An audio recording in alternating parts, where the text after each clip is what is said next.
Assalamualaikum warahmatullahi wabarakatuh. Selamat pagi, siang, sore, dan malam teman-teman sekalian. Di sini saya akan menjelaskan tentang SLR ya, atau Systematic Literature Review. Sebelum ke ini apa cara pembuatannya, kita akan membahas ini dulu ya, pengertiannya. Systematic Literature Review atau SLR adalah metode penelitian yang sistematis dan terstruktur untuk mengidentifikasi, mengevaluasi, dan mensintesis semua literatur atau penelitian yang relevan tentang topik tertentu. Tujuannya adalah untuk menjawab pertanyaan penelitian yang spesifik, menemukan kesenjangan penelitian, dan meringkas pengetahuan terkini secara akurat, transparan, serta dapat direplikasi. Nah, teman-teman, di apa namanya di pengertian ini nih bisa dilihat di sini ya, menemukan kesenjangan penelitian. Jadi ini kayak kita mencari apa ya, bukan kekurangan ya, kita membahas gap gitu, kesenjangan, membahas gap pada penelitian ya. Pada SLR ini itu dibutuhkan banyak literatur ya gitu. Jadi kayak kita pernah membuat daftar pustaka bukan daftar pustaka ya, tabel pustaka pada mata kuliah metodologi penelitian lah gitu. Nah, kalau SLR ini juga mirip kayak gitu, tapi nanti lebih terstruktur. Baik, langsung aja kita ke ini ya, pathway-nya.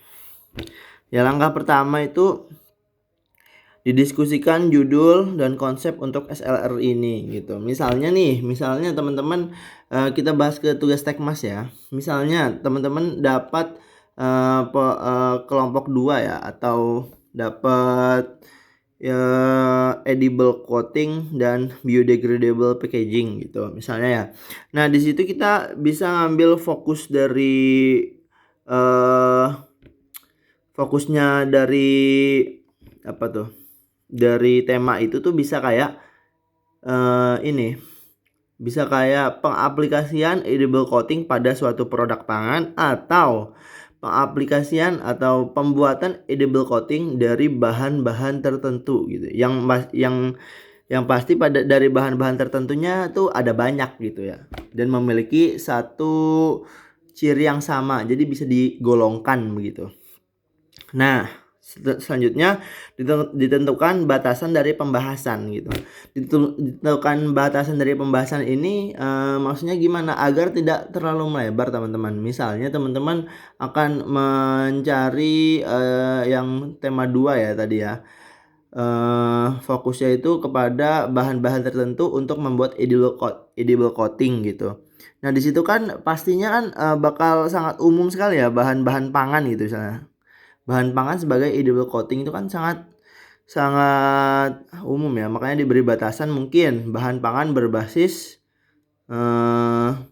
misalnya hewani gitu. Hewani pun itu juga masih ini ya, masih umum. Coba bahan pangan nabati, saya ganti deh, bahan pangan nabati dalam family apa gitu, family terong-terongan atau kacang-kacangan gitu. Itu kan itu namanya batasan teman-teman gitu. Nah, kalau bedanya dari literatur review, kalau di judul SLR ini, Systematic Literature Review ini disarankan untuk memberikan judul yang umum teman-teman. Jadi tidak mengacu pada objek tertentu gitu. Misalnya kalau saya lihat di sini, nah, ini contohnya teman-teman. Metode pembuatan nasi instan dan potensinya dalam upaya pengembangan olahan nasi sebagai kekayaan gastronomi Nusantara. Di sini dia ini membahas metode pembuatan nasi instan gitu. Di sini nggak di nggak ditekankan nasi instan berbahan apa gitu, dan metodenya apa gitu. Dia nggak menekankan gitu, tapi dia nanti dicari jurnalnya yang ngebahas tentang metode pembuatan nasi instan gitu. Jadi nanti bakal bakal dikumpulkan pembuatan nasi instan dengan metode A, B, C, D, baru nanti di jurnal tersebut dari jurnal-jurnal yang didapat itu nanti bakal dibahas kelebihan atau kekurangannya, pokoknya tergantung sama apa yang mau teman-teman bahas gitu loh, apa yang mau teman-teman bandingkan gitu loh ya. Kalau misalnya juga ada misalnya gini, pengaruh penambahan tepung komposit terhadap kulit pai. Nah, di sini tepung komposit ini kan tidak spesifik ya, tapi kan banyak tepung komposit, kayak tepung komposit dari misalnya nangka, dari biji rambutan, dari lele dumbo, mungkin dari yang hewani ya. Nah, di situ teman-teman namanya yang menandakan keumuman dari judul teman-teman begitu.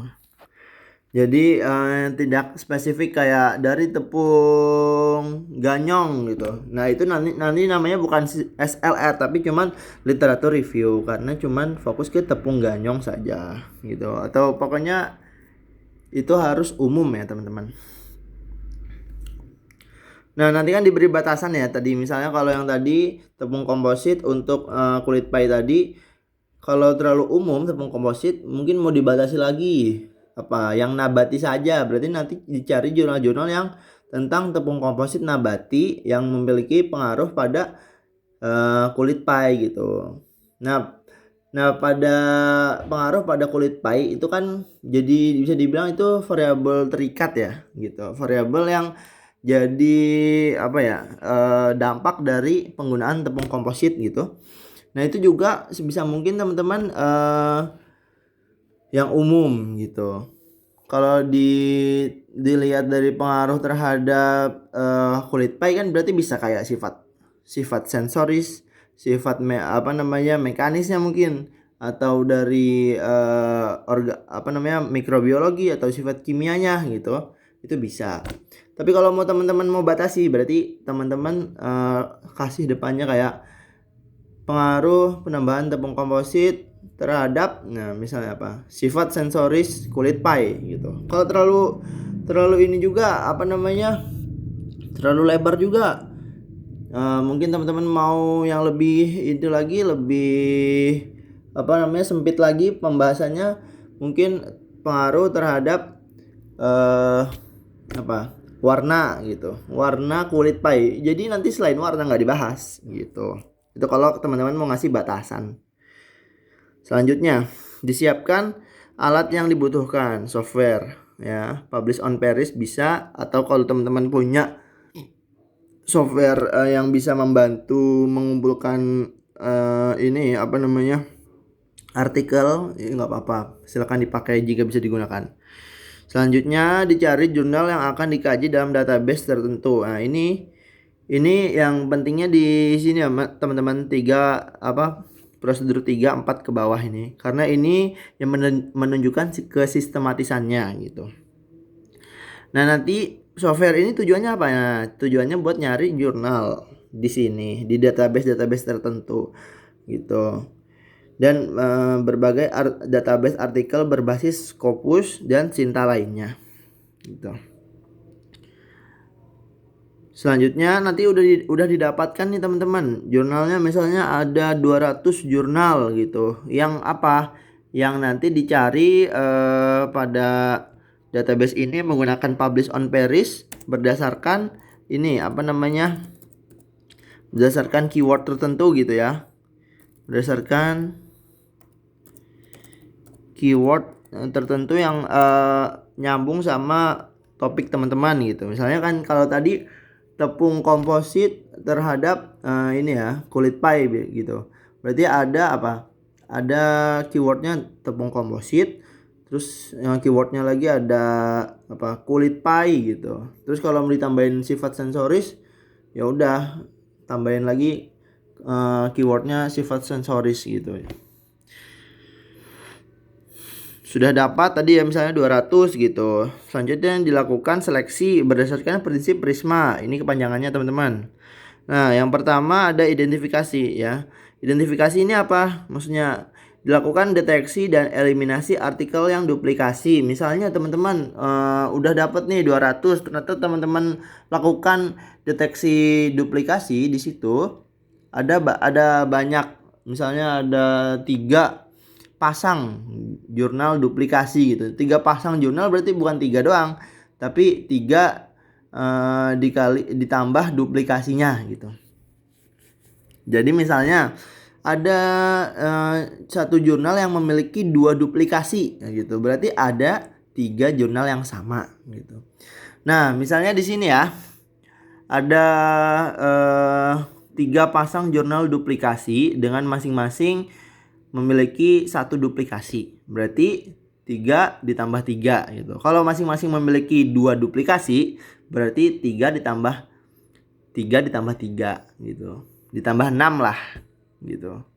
Jadi ini pada kasus ini kita coba ada masing-masing memiliki 1 duplikasi, berarti ada 6 ya. Ada 6 artikel duplikasinya. Nah, nanti akan disisakan 1 jurnal per pasang. Jadi setiap 1 pasang duplikasi itu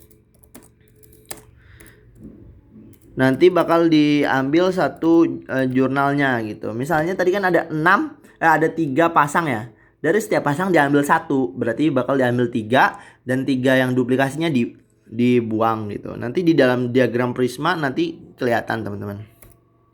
Selanjutnya dilakukan screening. Nah, screening ini pemisahan dan eliminasi artikel yang tidak relevan berdasarkan kriteria inklusi gitu. Kriteria inklusi ini apa aja? Adalah syarat-syarat yang harus dipenuhi oleh subjek atau pustaka atau studi yang kita bakal cari ini agar dapat masuk dalam suatu penelitian atau tinjauan pustaka gitu. Jadi nanti ada kriteria-kriterianya, misalnya berbahasa Indonesia. Jadi selain bahasa Indonesia nggak masuk gitu, boleh. Misalnya teman-teman pengennya yang internasional, berarti yang bahasa Indonesia nggak masuk. Kalau teman-teman nulisnya artikel dalam bahasa Inggris, berarti selain bahasa Inggris nggak masuk teman-teman gitu. Terus misalnya artikelnya teman-teman pengennya itu yang pakai data primer gitu. Kan ada artikel dengan data primer dan sekunder. Kalau data primer berarti penelitian langsung. Kalau sekunder kayak literatur review gitu. Atau pokoknya bukan dari data primer. Dia dapat data dari orang lain lah gitu. Dari penelitian. Jadi penelitiannya secara tidak langsung, itu namanya data sekunder. Nah, teman-teman misalnya pengen data primer, berarti selain data primer nggak masuk. Misalnya kayak literatur review itu nggak masuk. Begitu. Nah, selain dari ini kriteria inklusi, ini juga bisa didapat dari apa? Dari judul.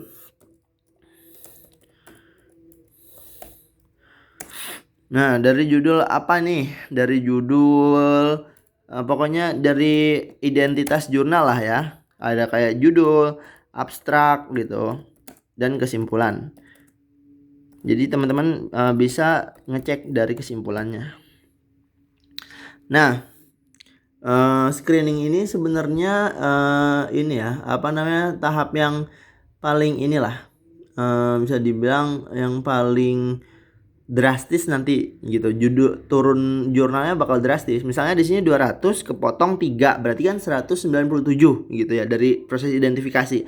Nanti di screen ini bisa langsung merosot langsung jadi 20 bisa gitu. Jadi teman-teman jangan kira itu nggak normal ya. Sebenarnya pada SLR ini lebih baik itu sedikit gitu teman-teman. Saran saya di atas 5 jurnal dan di bawah 15 jurnal.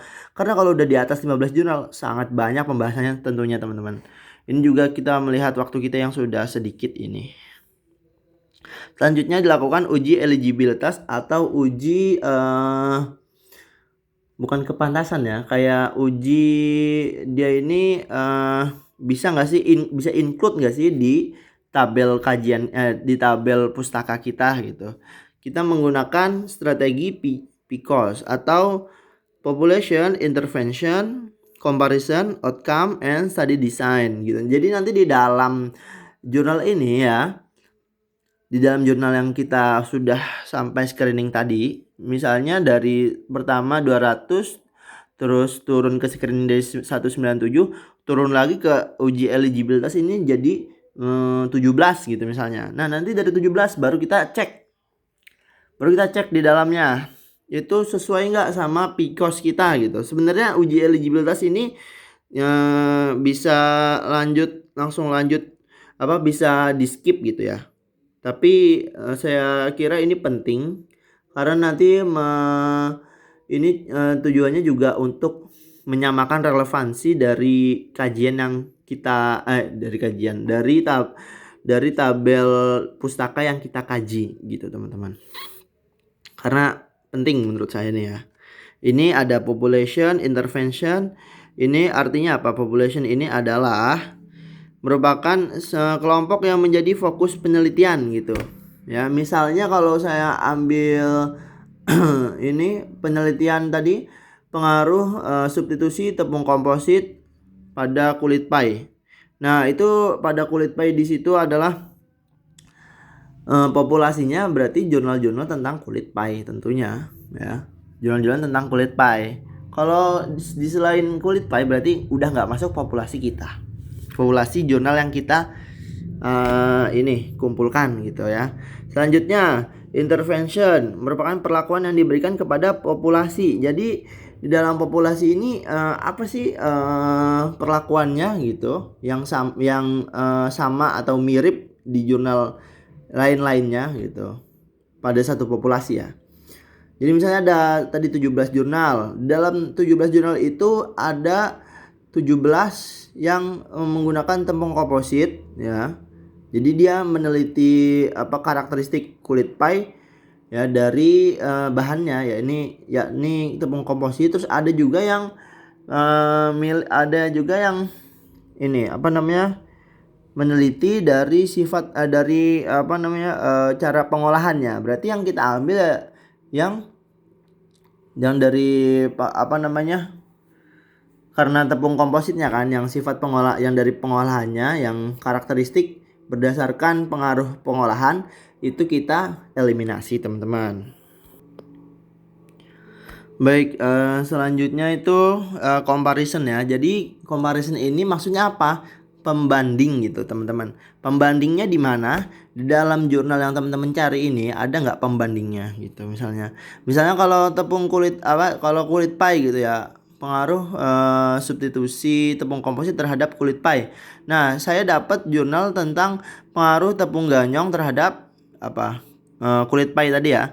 Nah, di dalam jurnal itu ada nggak pembandingnya gitu. Pembandingnya apa misalnya kulit pai yang menggunakan tepung terigu ya. Tepung terigu kan konvensional ya gitu. Ada nggak? Kalau ada berarti ditulis di situ nanti di tabel PCOS-nya menggunakan pembanding berupa kulit pai konvensional berbasis tepung terigu. Begitu teman-teman. Misalnya teman-teman pengen membandingkan edible coating ya. Membandingkan edible bag. Edible bag ini kita samakan kayak plastik gitu ya. Kayak edible plastis lah gitu. Nah, di situ teman-teman pengen membandingkan sifat daya tariknya gitu. Nah, nanti di dalam jurnal itu ada pembandingnya nggak? Kalau ada pembanding, kalau teman-teman mau nyari jurnal yang ada pembandingnya ya, yang di dalamnya itu ada pembanding berupa plastik gitu ya. Berarti teman-teman tulis di tabel nanti C-nya itu adalah dibandingkan dengan pembanding berupa plastik konvensional gitu. Gitu kalau teman-teman ngebahas edible bag ya. Gitu. Kalau nggak ada juga nggak apa-apa teman-teman. Jadi teman-teman dapat nih satu populasi jurnal nih ada 15 kan. Udah teman-teman screening sampai ke tabel PCOS ini teman-teman dapatnya ada 13 gitu sampai PCOS.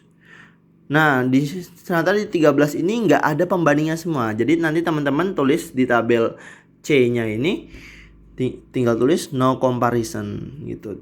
Jadi nanti kalau ada ya dari 13 ternyata ada satu yang ada pembandingnya, berarti itu nggak masuk karena teman-teman pengennya itu yang jurnalnya nggak ada pembandingnya gitu. Ya paham ya. Ini nih maksud saya nih tabel Because tuh yang ini nih teman-teman. Nah nanti ada kayak gini teman-teman. Oke kita lanjut dulu ya. Selanjutnya ada apa? Outcome. Outcome ini ada lebih ke ini ya. Apa namanya? Hasil dari penelitian tersebut gitu. Hasil dari penelitian di jurnal yang teman-teman kumpulkan gitu. Misalnya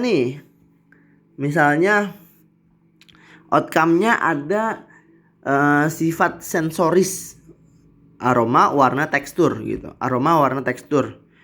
Jadi kan setelah tadi populasinya itu kulit pai, terus dilakukan intervensi berupa substitusi dari tepung komposit ya. Habis itu kita skip ya yang comparisonnya. Habis itu kan ada dampak dari tepung komposit itu kan ke sifat sensorisnya kulit pai. Nah disitulah masuk ke tabel bagian outcome gitu. Jadi teman-teman misalnya ini ya, yang teman-teman pengen uji itu tadi daya tarik pada edible bag gitu. Berarti nanti outcome-nya apa? Ya tadi daya tarik atau tensile strength gitu. Desain studi desain. Ini kalau kita ya anak IPA ya pastinya eksperimental ya teman-teman ya. Nah ada juga yang lain selain eksperimental kayak wawancara, studi kasus gitu. Tapi kita kan eksperimental karena kita nyari yang berbasis penelitian ya. Selanjutnya dibuat diagram prisma dan dibuat tabel dari pustaka yang sudah dikumpulkan yang akan dikaji gitu. Oke, kita langsung ke contoh saya aja deh misalnya. Jadi saya rencana pengen membuat sistematik literatur review SLR ya pada Tekmas ini, pengaruh nutrisi limbah pangan terhadap kualitas biopolimer kemasan gitu. Kualitas biopolimer kemasan. Nah, di sini teman-teman ini saya dapat green packaging ya. Green packaging kan limbah pangan tuh masuknya ke green packaging gitu, teman-teman. Nah, jadi pertama-tama ini saya ikutin saya ikutin dari contoh ini ya. Nah, misalnya teman-teman, penelitian ini dilakukan langsung aja ya. Penelitian ini dilakukan pada waktu sama tempatnya. Lanjut ke pustaka yang diperoleh menggunakan kata kunci food waste or biopolymer or packaging gitu. Pada PubMed dan Science Direct misalnya. Tapi Science Direct ini nanti agak ribet sih teman-teman ya. Oke, kita coba dulu nih PubMed ya. Kita pakai Publish on Paris teman-teman. Nah, di sini teman-teman, Publish on Paris tuh kayak gini. Interface-nya ya. Nah, di sini kan ini banyak nih. Ini riwayat saya searchingnya. Teman-teman kalau udah ada kayak gininya, teman-teman pencet ininya paling bawah gitu. Bisa teman-teman langsung new apa maunya, nyarinya di PubMed boleh. Oke nih, nyari di PubMed ya teman-teman ya. Kalau nyari di PubMed, keywordnya ini harus bahasa Inggris juga gitu. Karena dia database-nya database jurnal-jurnal berbahasa Inggris. Jurnal-jurnal berbahasa Inggris. Misalnya food packaging gitu ya. Food waste. Ya, sama packaging biopolymer. Kita cek coba ada nggak nih. Biopolymer. Nah, jangan lupa teman-teman ini ada tahunnya. Kalau diminta di SLR-nya itu ternyata 5 tahun terakhir, berarti teman-teman tulis 2020 sampai 2025 gitu ya, 5 tahun terakhir. Ini bentar. Ini nggak usah deh. Nah, food waste, packaging biopolymer. Oke, kita cari ya. Kita mulai nih. Ini saya jelasin dulu. Ini misalnya teman-teman punya authors yang jadi langganan teman-teman buat teman-teman ambil ininya karya-karya tulisnya nggak apa-apa teman-teman masukin misalnya. Terus full journal name, nama jurnalnya. Kalau di title words ini misalnya teman-teman pengen di jurnal yang teman-teman kumpulkan tuh ada kata-kata tersebut gitu loh di judulnya ya. Tapi kalau keyword ini lebih ke abstraknya teman-teman. Oke, langsung kita search. Nah, kalau di sini sebentar. Ada yang salah nggak tulisannya ini?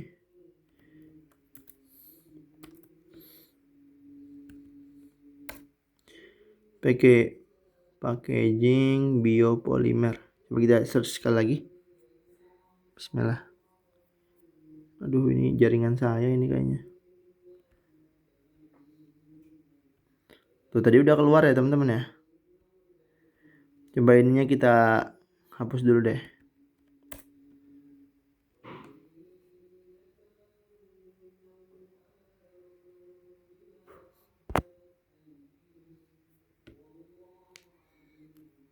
Kayaknya semakin banyak keyword tuh dia semakin berpikir gitu. Jadi semakin butuh jaringan yang bagus.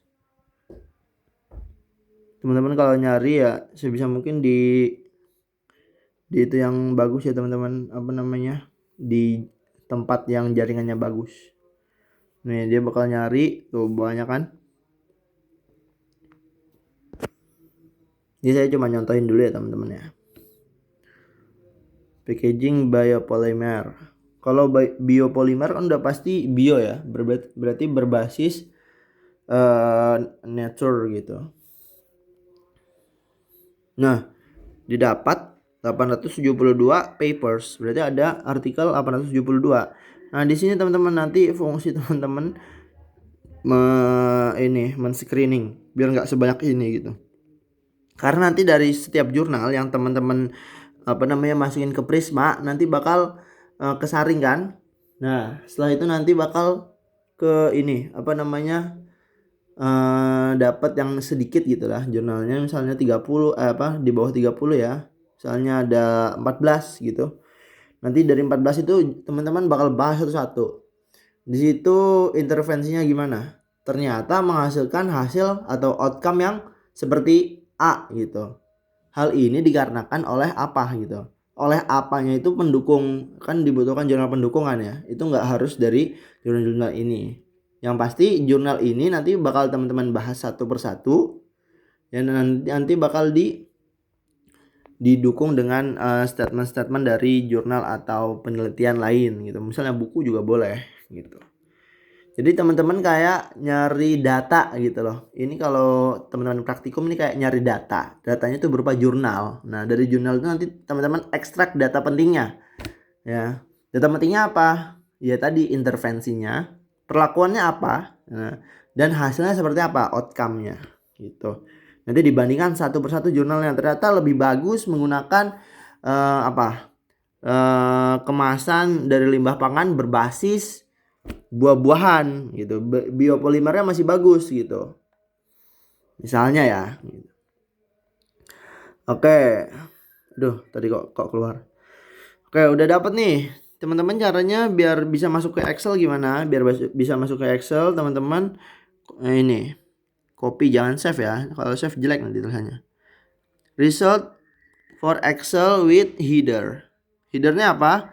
Header tuh ini nih, site, period, rank, title gitu. Oke, kita buka Excelnya dulu. Kalau udah teman-teman pencet tadi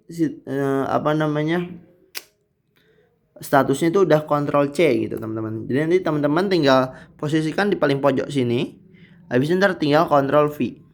Tak. Nah, dan keluar semua nih. Teman-teman ini perbesar yang bagian title. Ini udah yang paling atasnya, udah yang paling baru ya. Tinggal teman-teman cari aja jurnalnya gitu. Kalau mau cepat gimana ya? Gini, kalau mau cepat taruh di GPT atau di DeepSeek gitu, biar dicarikan berdasarkan judul ini kriteria inklusinya ini gitu. Itu karena terlalu banyak ya teman-teman melihat waktu. Tapi kalau teman-teman cuma dapat 100 jurnal ya, teman-teman punya satu kelompok ada 6 orang, nggak apa-apa kalau mau screening mah. Kalau sampai 1000 jurnal itu menurut saya memang dibutuhkan AI.